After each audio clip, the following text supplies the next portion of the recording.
할렐루야. 아멘. 우리 여자라 앞에 삶 사랑합니다. 잘 오셨습니다. 주님을 사랑합니다. 주님을 축복합니다. 네, 오늘 우리는 항상 이렇게 인사하면서 누가 오셨고 누가 안 오셨고 저 자리에 항상 어느 분이 계셨었는데 항상 이런들이 돌아보셨으면 좋겠습니다. 네. 오늘 우리 최말룡 원사님이 오지 못하셨습니다. 지난 금요일날, 목요일날 입원하시고 금요일날 수술을 받으셨습니다. 그래서 어제 우리 목장 식구들과 함께 가봤더니 이 밤새 통증으로 잠을 못 주무셨다고. 그래서 이제 말에서 진통제를 이제 투여받고 하셨다는 말을 들었는데 이 어깨가 오른쪽 어깨입니다. 많이 쓰시고 또 그 가운데 인대가 끊어졌습니다. 그런데 인대가 끊어진 가운데서도 또 일을 하시는 모습을 계속 보았습니다. 오랫동안은 아파오셨는데 병원에서 그걸 잘 모르고 나중에 이제 MRI 찍으니까 이게 발견돼서 이제 수술을 하게 됐는데 아마 이제 이런 여러 과정 가운데 물리치료를 오래 받아야 할 것 같습니다.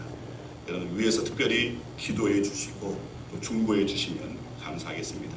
또 우리 조윤송 원사님 막내 따님이 오랫동안 암으로 투병 중에 있습니다. 위독한 가운데 있습니다. 위에서 여러분들 특별히 기도해 주시길 바랍니다. 또 우리 김기덕 장로님 파스킨 병으로 그렇게 정말 한평생 주님을 위해서 헌신하고 수고한 것 너무나 제가 잘 압니다. 이전 교회에서 장항도에 있는 그 교회에서 정말 열심으로 섬겨서 그 교회가 아름답게 세워진 일에 정말 모든 그 삶을 내어드리는 그 가운데 왜 하나님께서 우리 장로님에게 파킨슨 병을 허락하셨는지 그럼 우리는 알지 못합니다. 그러나 우리가 알지 못하는 하나님의 뜻이 있을 겁니다. 그런데 그 가운데서 심근경색이 오고 또 급성 신분염증이 오고 그래서 지금 이 군산 병원에서 지금 입원 가운데 또 중환자실에 지금 계십니다. 아직까지 일반 병동으로 옮기지 못하신 가운데 있으니까 위에서 특별히 기도해 주시길 바랍니다. 여러분 저와 여러분들은 우리의 삶 가운데 때때로 만사형통 사실은 우리가 간절히 바라며 소망하는 것은 하나님 만사형통하고 주옵소서라고 기도하지만 그러나 실제 우리의 삶은 만사형통이라는 것이 사실은 있을 수가 없습니다. 모든 그리스도인 사람 앞에 만사형통이라면 그들이 하나님 앞에 나아오겠습니까? 그들이 하나님 앞에 간절한 소망으로 기도하겠습니까? 아닙니다. 오늘 본문에서 예수님은 비유를 들어서 기도에 대해 말씀하고 있습니다. 하나님께서는 우리의 기도를 들으시기를 원하십니다.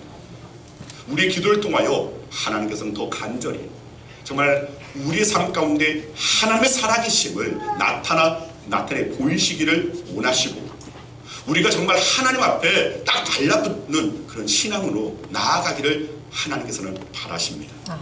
그래서 성경을 보면 곳곳에서 하나님께서 우리에게 기도를 하라고 얼마나 많은 명령을 하셨는지 정말 성경을 살펴보면 곳곳에 하나님 앞에 기도하는 것, 하나님 나아오는 것, 네가 나에게 돌아오면 나도 너에게 돌아가겠다 하시면서 계속해서 말씀하십니다.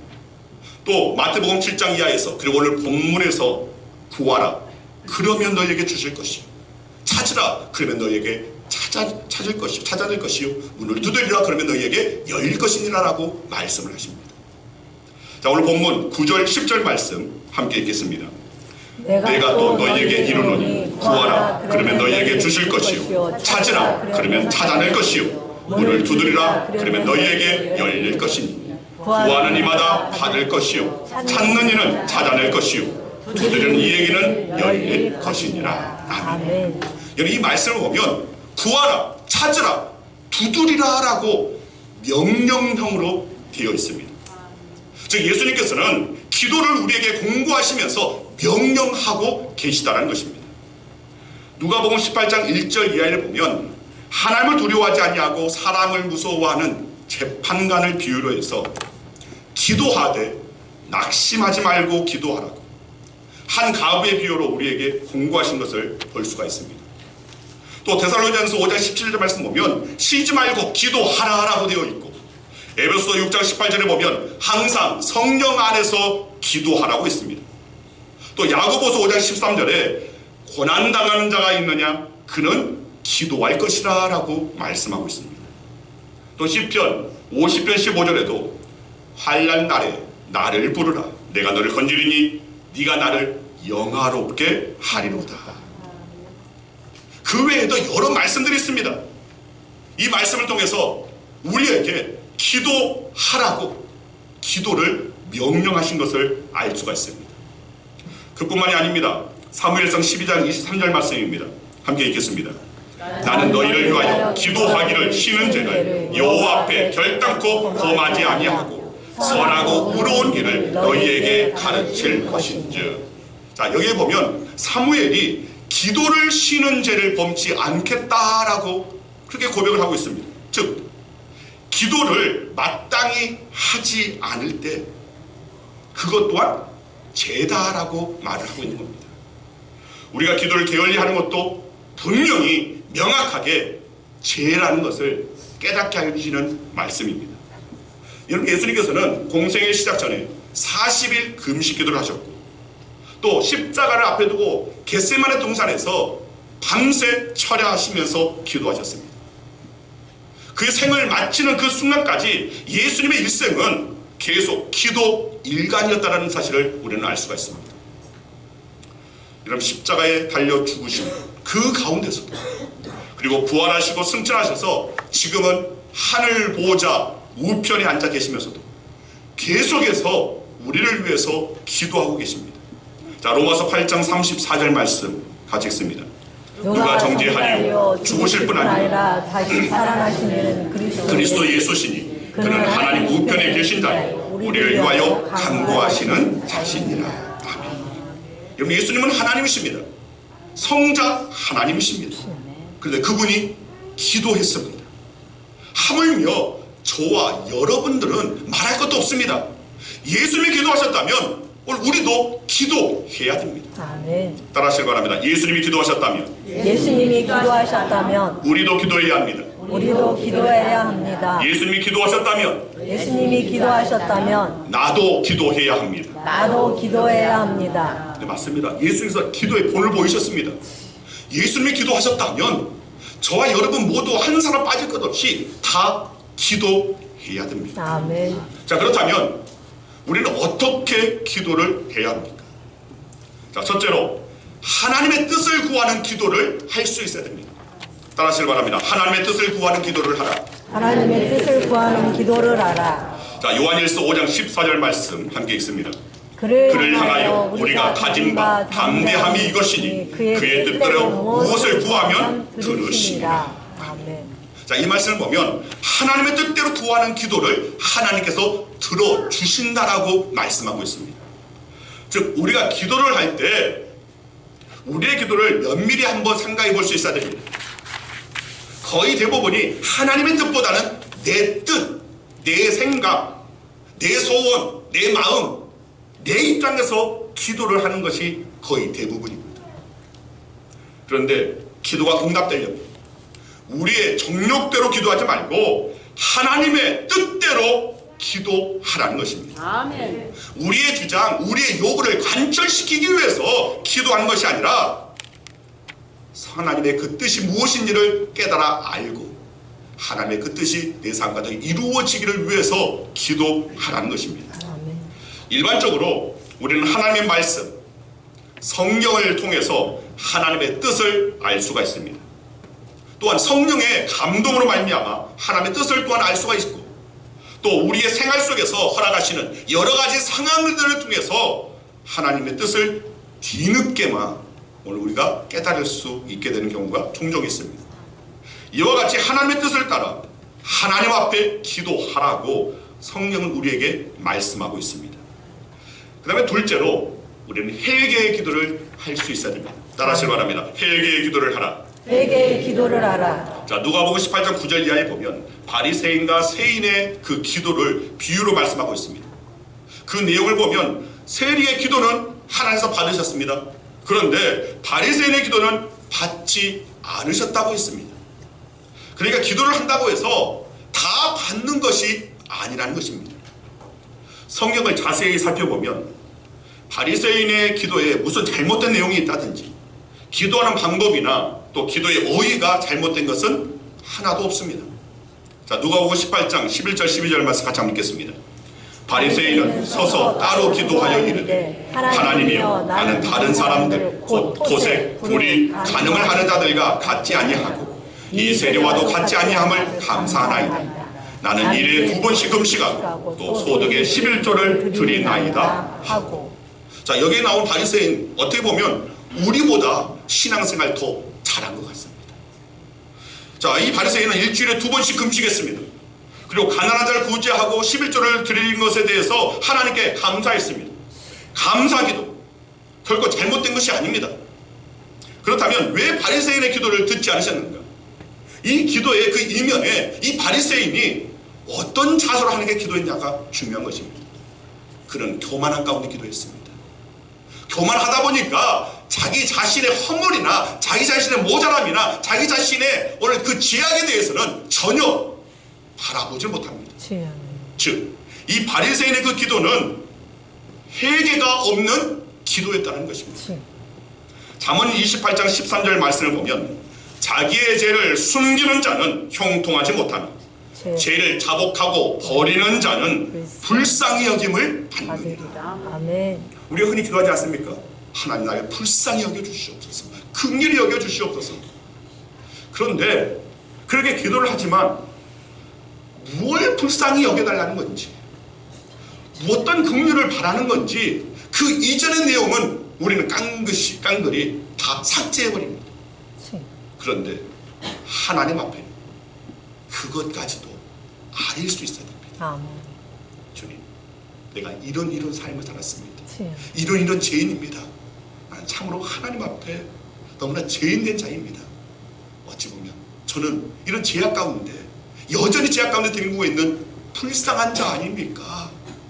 하나님께서 천하보다 한 영을 귀하게 여기시 나오셨사오니 주님, 제 영혼 여전히 죄악 가운데 뒹구고 있는 나의 더러운 그 모습을 주께서 아시는 줄 아오니 주님, 이런 모습을 보시고 주님 불쌍히 여겨주시옵소서.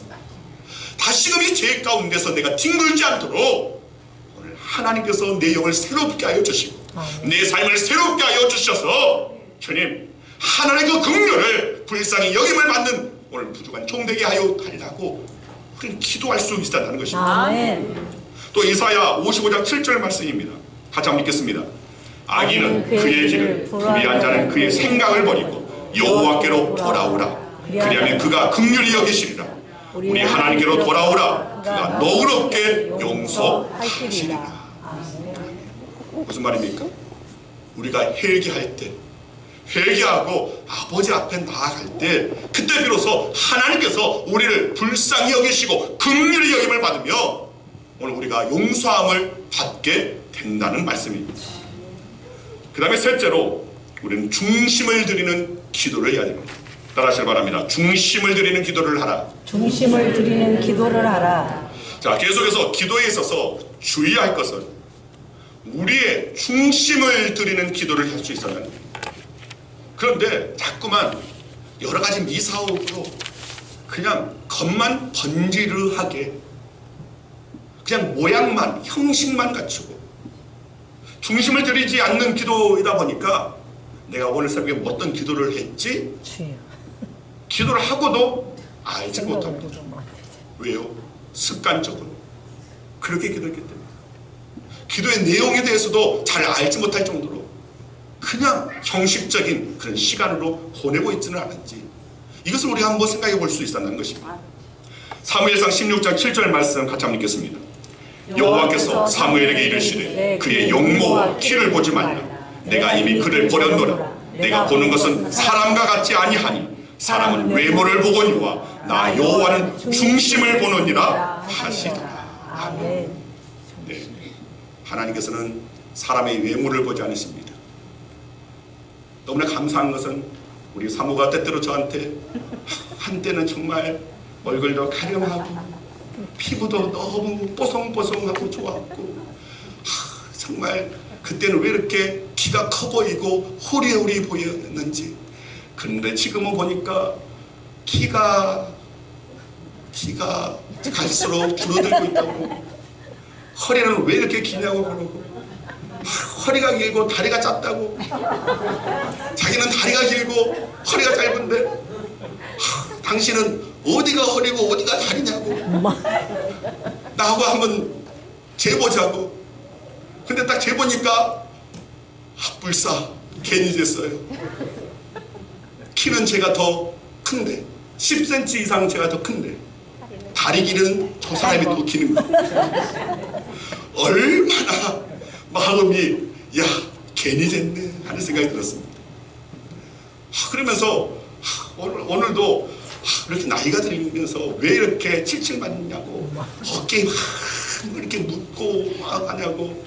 제가 새벽에 새벽이 아니라 오늘 아침에 나와가지고 말씀 전에 1층 그 TV 모니터를 켜달라고 해서 부랴부랴 선을 연결하고 하느라고 여기저기 흐트러졌는데 나이가 들면서 왜 그러냐고 하면서 그걸 봤을 때 감사하네.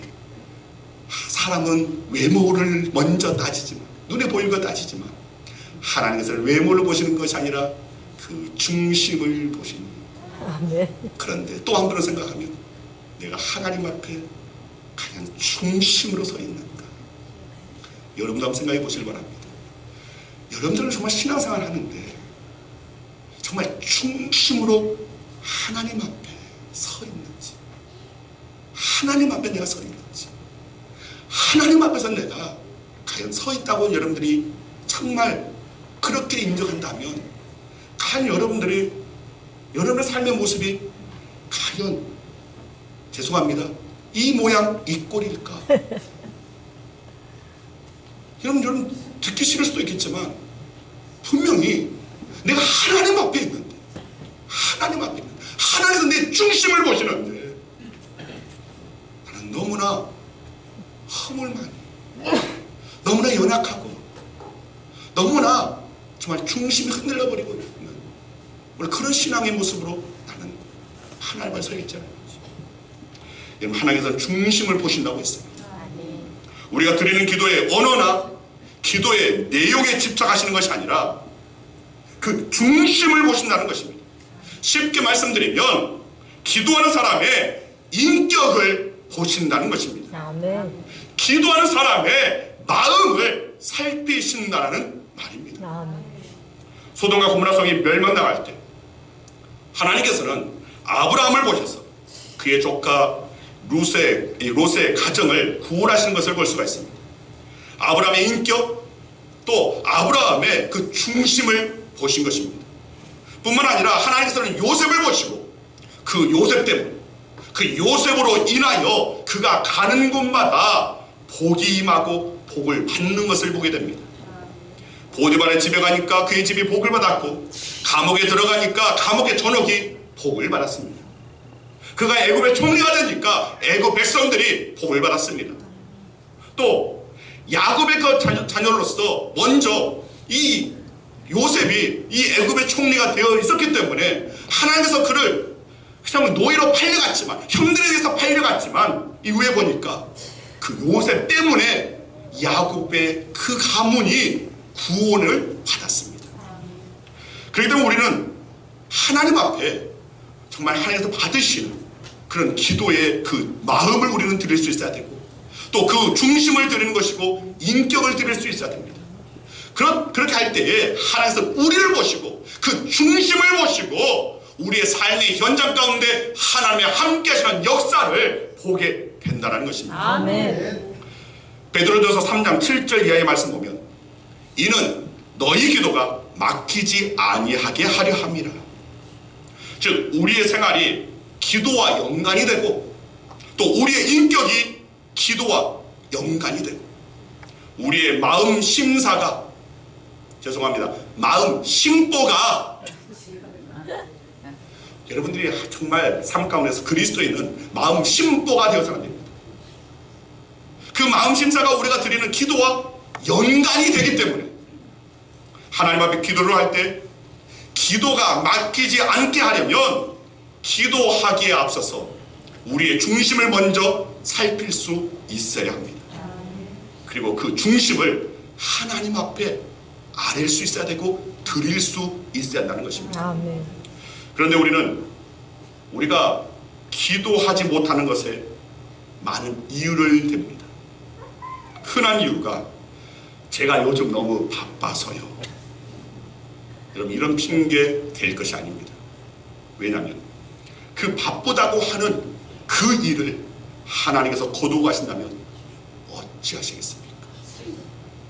차라리 일에 게을러지더라도 기도에는 게을러져서는 안 됩니다. 아멘.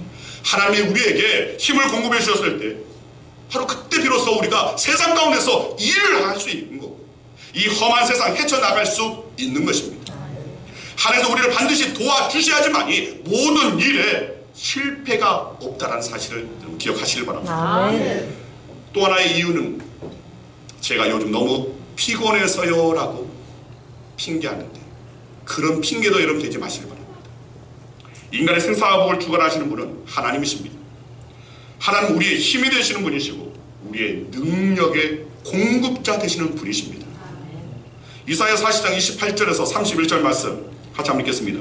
너는 알지 못하였느냐 듣지 못하였느냐 영원하신 하나님 여호와 땅끝까지 창조하신 이는 피곤하지 않으시며 곤미하지 않으시며 명철이 한이 없으시며 피곤한 자에게는 능력을 주시며 무능한 자에게는 힘을 더하시나니 소년이라도 피곤하며 곤비하며 장정이라도 넘어지며 쓰러지되 오직 여호와를 앙망하는 자는 새 힘을 얻으리니 독수리가 날개치며 올라감 받을 것이요 가름박질하여도 곤비하지 아니하겠고 걸어가도 피곤하지 아니하리로다. 아멘. 분명히 이 말씀에 근거한다면 우리가 피곤하다면 더 기도할 수 있어야 됩니다. 아멘. 기도하여 하나님께서 허락하시는 새 힘을 공급받을 수 있어야 한다는 것입니다. 아멘. 또 이런 핑계가 있습니다. 꼭 교회에 나와서 기도해야 합니까? 이런 의문이 있을 수 있습니다. 그런데 이것은 굉장히 위험한 생각입니다. 교회는 하나님께서 우리에게 기도하라고 허락하신 거룩한 장소입니다. 하나님께서 하나님의 사람들을 교회를 세우시고 그 교회 가운데 불러 모으셨다면 우리는 교회에 나와서 주님 앞에 예배드리고 기도할 수 있어야 됩니다. 마가복음 11장 17절 말씀에 분명히 내 집은 만민이 기도하는 집이다 라고 분명히 말씀하셨습니다. 성전에 올라가서 예배를 드리고 성전에 올라가서 하나님께 기도 드리는 것을 항상 귀하게 여기시기를 바랍니다. 아멘. 또 하나의 핑계는 교회가 멀어서요. 여러분, 군산 이 끝에서 저 끝까지 해봤자 30분이면 갑니다. 이전에 제가 섬겼던 교회에서는 서울에 있을 때는 어떤 분이 아산에서 서울까지 그렇게 매주일 거기에 그 지사님이 그 지사님 부부가 딸이 셋이 있었는데 그 딸 셋까지 다 데리고 매주일마다 아침 일찍, 왜냐면 또 성가대 일을 하고 또 교사 일을 하고 하다 보니까 정말 새벽까지 일어나서 아이들 다 씻기고 그렇게 해서 오고 가는 것을 보았습니다. 또 대전에서 제가 사역을 했을 때 어떤 분이 부산으로 파견을 갔는데 본교에서 주일 성수해야지 라는 일념으로 부산에서 대전까지 3시간 반에서 4시간 걸립니다. 매주 대전과 부산을 왔다 갔다 하신 것을 보았습니다. 여러분, 우리는 때때로 이런 여러 가지 그런 상황 가운데 교회가 멀어서 어쩌고 저쩌고 말들을 합니다. 그러나 과연 우리가 하나님께서 이 핑계가 과연 합당하게 하나님께서 그래? 라고 고개를 끄덕일까? 목사인 저는 여러분들이 말하면 그냥 고개를 끄덕입니다. 왜냐하면 아니요 하면 흥지뽕 하고 왜냐하면 너무나 연약한 마음의 어떤 그런 감정을 건드려야 되면 목사님의 상황도 모르고 사정도 모르고 내 형편도 모르고 그러신다. 그래서 저는 여러분들이 무슨 말 하면 그냥 조용히 그러세요. 그렇게 알고 기도하겠습니다. 이렇게 말합니다. 그런데 저는 그런가 할지라도 하나님께서는 그 핑계를, 그 이유를 하나님께서 과연 합당하게 여기실까? 아마도 하나님께서 흥치웅하고 야, 너 나를 믿는다고 하면서 나를 의지한다고 하면서 이런 핑계를 대? 아마 그렇게 말씀하지 않으실까. 또 이런 말이 있습니다. 꼴보기 싫은 사람이 있어서요. 아유, 주여. 네, 있을 수 있습니다. 목사님 저라고 없겠습니까? 이 말에 여러분 또 상처받고 목사님이 양떼를 꼴보기 싫어한다. 자, 우리가 교회 나올 때 사람을 보고 나옵니까? 아닙니다. 하나님을 만나기 위해서 교회를 나오는 것입니다. 아멘. 어제 새벽 기도의 말씀입니다. 마태복음 22장 나와 있는 혼인잔치 비유 가운데 있는 그 말씀인데, 마태복음 22장 9절 10절 말씀 우리 함께 읽겠습니다. 네 거리 길에 가서 사람을 만나는 대로 혼인잔치에 청하여 오라 하는데 종들이 길에 나가 악한 자나 선한 자나 만나는 대로 모두 데려오니 혼인잔치에 손님들이 가득한지라. 여러분, 이 말씀에 보면 혼인잔치집에 악한 자나 선한 자나 모두 초청받아 오는 것입니다. 교회는 혼인잔치집입니다. 그 혼인잔치집 교회에 바로 이렇게 사람들이 몰려옵니다. 어떻게 보면 우리 교회의 성도들의 그 모임은 하나님께 초대받은 자들의 모임입니다. 그런데 여기에 보니까 악한 자나 선한 자나 다 모으셨다는 겁니다. 물론 이후의 말씀을 보면 예복을 입고 있지 않은 자, 초대를 받았는데 준비된 예복을 입지 않은 자는 바로 임금이 내어쫓습니다. 어두운 곳에 내쫓으면서 오늘 그가 이를 갈고 슬피 울며 있으리라 하는 그런 말씀을 그대로 기록되어 있습니다. 자, 오늘 저와 여러분들의 삶 가운데도 오늘 우리가 주의 부르심 앞에 나왔습니다. 또는 내가 선한 자여서 하나님께서 부르신 경우도 있겠지만, 그러나 대부분이 여전히 죄인임에도 불구하고 하나님께서 우리를 택하시고 우리를 부르셨습니다. 그 가운데 항상 기대하십니다. 예복을 입기를. 어떤 예복입니까? 그리스도의 옷을 입기를. 어린 양의 보혈의 피로 빤바된 바로 그 세마포 옷을 입기를, 의의 옷을 입기를, 생명의 옷을 입기를, 말씀의 옷을 입기를, 성령의 옷을 입기를, 진정한 그리스도인으로서의 삶의 옷을 입기를 바라신다는 겁니다. 아멘. 물론 우리 중에는 이미 옷 입은 자도 있을 것이고, 여전히 그 예복을 준비 가운데 이렇게 썸 타면서 내가 이것을 입어야 되나 말아야 되나 하는, 또 입다 벗다 하는 경우도 있을 겁니다. 물론 아예 입을 거 생각하지 않고 발가벗고 있는 이들도 있을 겁니다. 때때로 여러분들이 옆 사람한테, 지금 이렇게 합시다. 옆 사람한테 옷 입으세요. 한번 해보시기 바랍니다. 옷 입으세요.